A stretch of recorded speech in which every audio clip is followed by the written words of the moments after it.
Hello every one, അസ്സാം വലൈക്കും, welcome to my channel. ഇന്ന് ഉണ്ടാക്കാൻ പോകുന്നത് ബ്രക്കോളി കൊണ്ടൊരു വൈറ്റ് കുറുമ. ഒരു ഈസി ആയിട്ടുള്ള റെസിപ്പിയാണ് കേട്ടോ. ഫ്രഷ് ബ്രക്കോളി എടുക്കുക, നന്നായിട്ട് കഴുകിയിട്ട് ചെറുതായിട്ട് അരിഞ്ഞെടുക്കുക. ഇവിടെ ഞാൻ ചെറിയ സൈസിലുള്ള 3 ബ്രക്കോളിയാണ് ഞാൻ എടുത്തിട്ടുള്ളത്. പിന്നെ ഒരു ചെറിയ ഇഞ്ചിയുടെ പീസ് എടുത്തിട്ട് ചെറുതായിട്ട് കൊത്തിയരിയുക. ഇഞ്ചിയും വെളുത്തുള്ളിയും ചേർക്കണമെന്നല്ല, അങ്ങനെ ചെയ്യാം. ഞാനിവിടെ ഇഞ്ചി മാത്രമേ ചേർക്കുന്നുള്ളൂ. പിന്നെ ഒരു മീഡിയം സൈസിലുള്ള സവാള എടുക്കുക, അതും ചെറിയ ഇതിൽ കൊത്തി എരിഞ്ഞ് കൊടുക്കുക കേട്ടോ. പിന്നെ ഞാൻ എടുക്കാൻ പോകുന്നത് എന്താണെന്ന് വെച്ചാൽ പച്ചമുളകാണ്. പച്ചമുളകും ചെറിയ പീസായിട്ട് അരിഞ്ഞ് വയ്ക്കുക. കറി സോട്ട് ചെയ്യാൻ വേണ്ടി നമുക്ക് ആവശ്യമുള്ളത് ഈ 4 ഇൻഗ്രീഡിയൻസ് ആണ്. പിന്നെ ഗാർണിഷ് ചെയ്യാൻ വേണ്ടി മല്ലിയില യൂസ് ചെയ്യും. പിന്നെ നമ്മൾ അരച്ചെടുക്കാൻ വേണ്ടി കാഷ്യൂനട്ട് ഒറ്റയ്ക്കായിട്ട് നമുക്ക് യൂസ് ചെയ്യാം. അല്ലെങ്കിൽ വാൽനട്ട് ഞാൻ ഒന്നുകൂടി ഹെൽത്തി ആക്കാൻ വേണ്ടിയിട്ട് ചേർത്ത് കൊടുത്തു എന്നുള്ളൂ. ഒറ്റയ്ക്ക് മക്കൾ കഴിക്കാത്തുമ്പോൾ ഞാൻ വാൽനട്ടും കൂടെ അരച്ച് ചേർക്കുക. അല്ലെങ്കിൽ നമ്മുടെ കയ്യിൽ പൊട്ടുകടല ഉള്ളെങ്കിൽ പൊട്ടുകടല ചേർക്കാം, നിലക്കടലയാണെങ്കിൽ നിലക്കടല ചേർത്ത് കൊടുക്കാം. പക്ഷെ ഓരോന്നിനും വേറെ വേറെ ടേസ്റ്റ് ആയിരിക്കും. എന്നും നല്ല ടേസ്റ്റ് കൊടുക്കുക കാഷ്യൂനട്ടാണ്. കൂടെ നമ്മുടെ കയ്യിൽ തേങ്ങാപ്പാലുണ്ടെങ്കിൽ തേങ്ങാപ്പാലും ചേർത്ത് കൊടുക്കുക കേട്ടോ. തേങ്ങാപ്പാലാകുമ്പോൾ അടിപൊളി ടേസ്റ്റായി. ഇവ ഒരു 15-20 മിനിറ്റ് സോക്ക് ചെയ്ത് വയ്ക്കാം. അല്ലെങ്കിൽ എന്ത് ചെയ്യുക, ഇങ്ങനെ എടുത്തിട്ട് നമുക്ക് എന്ത് ചെയ്യാം, പൊടിച്ചെടുത്തിട്ട് പിന്നീട് കുഞ്ഞു ഗ്രൈൻഡറിൽ എന്നിട്ട് എന്ത് ചെയ്യുക, വെള്ളം ചേർത്തിട്ട് ഒന്നുകൂടി അടിച്ചെടുക്കുക. അപ്പോൾ നല്ല ക്രീം പേസ്റ്റ് ആയിരിക്കും.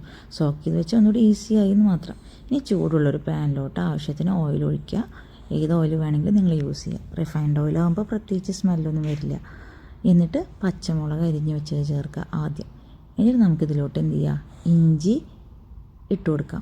ഒരു ടേബിൾ സ്പൂണോളം ഇഞ്ചി ഉണ്ടായിരിക്കും കേട്ടോ ഇത്. എന്നിട്ട് ഇഞ്ചിയുടെ ആ ഒരു പച്ചമണമൊക്കെ മാറിക്കഴിഞ്ഞാൽ നമ്മൾ അരിഞ്ഞ് വെച്ച സവാള ചേർത്ത് കൊടുത്ത് നന്നായിട്ട് വഴറ്റുക. ഒരു ട്രാൻസ്പാരൻറ്റ് കളറായാൽ മതി, നല്ലോണം വാടണമെന്ന് നിർബന്ധമില്ല. എന്നിട്ട് നമുക്ക് എന്ത് ചെയ്യാം, വെയിറ്റ് ചെയ്യാം. ഇതിലേക്ക് മഞ്ഞൾപ്പൊടി, മുളകും പൊടി, മല്ലിപ്പൊടി ഇങ്ങനത്തെ ഒന്നും ഞാൻ ചേർക്കുന്നില്ല കേട്ടോ. ഉപ്പ് നമുക്ക് ചേർത്ത് കൊടുക്കാം. പിന്നെ ഞാൻ ഇതിലോട്ട് നമുക്ക് ഗരം മസാല ഇട്ട് കൊടുക്കുകയാണെങ്കിൽ ഇതിൻ്റെ ഫ്ലേവർ മാറും. ഞാനിവിടെ ഒറിഗാനോ ആണ് ഇട്ട് കൊടുക്കുന്നത്. ഇതൊരു റിച്ച് ആയിട്ടുള്ളൊരു ക്രീമി ആയിട്ടുള്ള ഒരു കറി കേട്ടോ. അപ്പോൾ ഞാൻ ആവശ്യത്തിന് ഈ ഒരു സമയത്താണ് ഉപ്പ് ഇട്ട് കൊടുത്തത്. അപ്പോൾ സവാള നന്നായിട്ട് വാടിക്കഴിഞ്ഞെന്ന് തോന്നിയപ്പോൾ ഞാൻ എന്ത് ചെയ്തു, ബ്രക്കോളി ഇട്ട് കൊടുത്തു. ബ്രക്കോളി ഒരിക്കലും ഓവർ കുക്ക് ചെയ്യണില്ല. ഇത് ഈ സവാളയിൽ വാട്ടി കൊടുത്തിട്ട് ഞാൻ എന്ത് ചെയ്യണേ, ഒരു 3 മിനിറ്റോളം അടച്ച് വയ്ക്കുകയാണ്. സിമ്മിൽ അടച്ച് വയ്ക്കും. അപ്പോൾ ഈ ബ്രക്കോളിയിൽ നിന്നുള്ള വെള്ളം കൊണ്ട് തന്നെ എന്ത് ചെയ്യും, ഇത് കുക്കായിക്കോളും. ഈ മിക്സിലേക്ക് നമ്മൾ അരച്ച് വെച്ച കാഷ്യൂവിൻ്റെയും വാൽനട്ടിൻ്റെയും പേസ്റ്റ് ചേർത്ത് കൊടുക്കുകയാണ്. തിക്നെസ് വല്ലാണ്ട് ഉണ്ടെന്ന് തോന്നുമ്പോൾ നമുക്ക് എന്ത് ചെയ്യുക, മിക്സിയിൽ തന്നെ ഞാൻ കുറച്ച് വെള്ളം ചേർത്തിട്ട് ആ വെള്ളം ഒഴിച്ചു കൊടുത്തു. ഇത് നമുക്ക് ഈ ബ്രക്കോളിയിലോട്ട് ഇതിൻ്റെ ഫ്ലേവർ ഇറങ്ങാൻ വേണ്ടിയിട്ട് നമ്മൾ എന്ത് ചെയ്യണം, കുറച്ച് നേരം അടച്ച് വെച്ചിട്ടും വേവിക്കണം കേട്ടോ.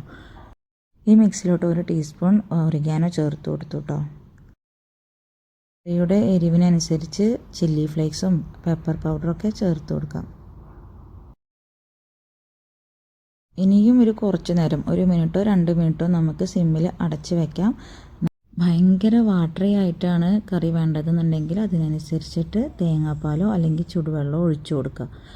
ഭയങ്കര ക്രീമി ആയിട്ടാണ് വേണ്ടതെന്നുണ്ടെങ്കിൽ അതിനനുസരിച്ച് കാഷ്യൂവിൻ്റെ എമൗണ്ട് കൂട്ടിയിട്ട് എന്ത് ചെയ്യുക, കറി കൂടുതൽ ക്രീമി ആക്കി കൊടുക്കാം. ഓക്കെ, വെള്ളം കുറച്ച് കാഷ്യൂവിൻ്റെ എമൗണ്ട് കൂടുതൽ ചേർത്ത് കൊടുക്കുക. ഇപ്പോൾ ബ്രക്കോളി ഒരു പാകത്തിനായിട്ട് വന്നിട്ടുണ്ട്. അതായത് അതിൻ്റെ കളർ ഒരിക്കലും നമുക്ക് ലോസ്റ്റ് ചെയ്ത് പോകരുത്. ആ ഒരു ഗ്രീൻ കളറിൽ തന്നെ നമുക്ക് കുക്ക് ചെയ്ത് കിട്ടുമ്പോഴാണ് അതിന് ഭംഗി ഉണ്ടാവുള്ളൂ. ഓവർ കുക്കായ കറിയുടെ ടേസ്റ്റ് പോവും, പറഞ്ഞ ടേസ്റ്റ് കറി വരില്ല. സോ ഈ കറി നിങ്ങൾ എന്തായാലും ട്രൈ ചെയ്ത് നോക്കുക. ചപ്പാത്തിക്കും ചോറിനും എല്ലാം യൂസ് ചെയ്യാവുന്ന ഒരു നല്ല ടേസ്റ്റുള്ളൊരു കറിയാണ് കേട്ടോ.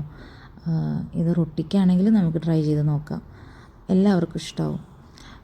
ഓവർ സ്പൈസി ആയിട്ടുള്ളൊരു കറിയല്ല. ഒരു ഡിന്നറായിട്ടും ബ്രേക്ക്ഫാസ്റ്റായിട്ടൊക്കെ യൂസ് ചെയ്യുക. നമ്മൾ ഗീ റൈസിനും നമുക്ക് യൂസ് ചെയ്യാം. ഈ റെസിപ്പി നിങ്ങൾ എന്തായാലും ട്രൈ ചെയ്യുക കേട്ടോ. ഒരു നല്ലൊരു ഫൈബർ റിച്ച് ആയിട്ടുള്ളൊരു ന്യൂട്രീഷ്യസ് ആയിട്ടുള്ളൊരു കറിയാണ്. നിങ്ങൾക്ക് എന്തായാലും ഇഷ്ടപ്പെടുന്നുണ്ടാവും. ഈ വീഡിയോ ഇഷ്ടമായിട്ടുണ്ടെങ്കിൽ ഈ ചാനൽ ലൈക്ക് ചെയ്യുക, ഷെയർ ചെയ്യുക, സബ്സ്ക്രൈബ് ചെയ്യുക. അസ്സലാമു അലൈക്കും.